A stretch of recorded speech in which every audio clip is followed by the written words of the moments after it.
The UK smoking bans, which started exactly 4 years ago in Scotland, seem to have been a success, with a drop in the number of people lighting up and the number of related health problems. Figures announced tomorrow, though, will show the extent of the damage still caused to children by passive smoking in the home and in cars. So should the ban be extended? Matt Allwright tries to clear the air. I'm begging. In a repeated national survey, doctors in all branches of medicine, doctors in all parts of the country were asked, "What cigarette do you smoke, doctor?" Once again, the brand named most was Camel. It does feel like we've come a long way since adverts extolling the health benefits of different cigarette brands. These days, you can't smoke in the cinema, you can't smoke on the bus, you can't even smoke in a pub. And there are calls to extend the ban on smoking even further. But the tobacco industry says that the science on passive smoking is inconclusive. They also say that smoking is not an illegal activity, yet. I'm very dubious about some of the statistics that are constantly brought out about the so-called dangers of passive smoking. We've looked at the evidence, and going back again to the 50s and 60s, there does not seem to be any evidence that people who grew up in smoking environments have come to any long-term harm. Recent government proposals plan to stop people smoking around doorways, in beer gardens and in vehicles when there are children present. Smoking in cars is the most important legislation we should get through, and other countries have done it, and it's working in our countries. I remember when they brought in the seatbelt law, and people said it all the time, and they said you couldn't police it, but now everybody wears a seatbelt, and it's policed everywhere. And the way to police it is, policeman stops you in the car, you get fined, automatic fine, and you get a penalty point on your licence if you like. Simple as that. But how should the right to smoke be balanced against the right to health? I can understand the smoking ban being extended to cars when children are present, but as far as beer gardens and doorways goes, that's a complete load of nonsense. I think a happy middle ground would be to ban smoking in front of children in cars. It's a very confined area, and it's sensible not to smoke in front of your children, with children present. But we do need to think about the smoker unless the government is prepared to do something nobody really wants, and that is to ban smoking completely. Second-hand cigarette smoke has been linked with chest infections in children, asthma, ear problems and cot death.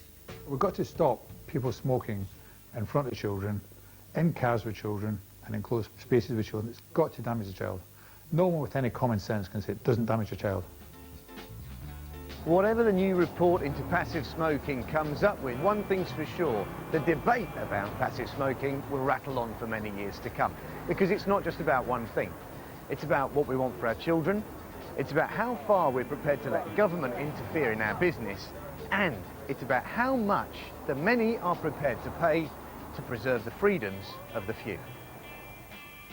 That's it. I seem to remember one of the arguments of the anti-ban lobby was that it would, if people couldn't smoke in the pub, they'd just go and do it at home, which should have an obviously detrimental effect on kids' health. Is that what's happened? Well, with this argument, there's always two sides. Any single aspect, you can take two sides to it. The pro-smoking lobby are saying that that's what's happened. Because you can't smoke in pubs, more people are taking the cigarettes home and smoking them there. The anti-smoking lobby is saying the opposite. They're saying that because people can't smoke in pubs, they've had to quit, and that means smoking across the board is down. It's beneficial. What do you think, Sophie, just when it comes to passive smoking and children involved? I think it's such a tricky issue, because how do you mandate that? I mean, it then becomes a question of civil liberties. So I don't know what the answer is. How do you actually ban it in the home? You couldn't possibly police that, but you could. Could in cars. Yeah, the cars you? maybe, as much as you can say. They try and police mobile phone use. It seems to me everybody does it anyway. But it does, and I mean there are two sides to that as well, because you know you've got one less hand for driving if you're smoking. With children in the car, that I think seems relatively commonsensical. Yeah, I mean, the government figures and the NHS figures, I mean, in relation to passive smoking, is quite. They're pretty shocking. Shocking, really. They talk about 17,000 kids per year admitted to hospital with things that are related to smoking in the home. They're talking about increasing your chances of lung cancer by 3.5 times if you're from a smoking home. Those are government figures. Yeah, so. In your modelling days, passive smoking must have been absolutely rampant if you were one of the few people who didn't smoke, I suppose. Everyone smoked in that game. I'm afraid I was one of the people that did, so I'm not, I don't know about the passive aspect where I was concerned. But there's a lot of it about. I did happen to go backstage at a couture show once in Paris, if you don't mind.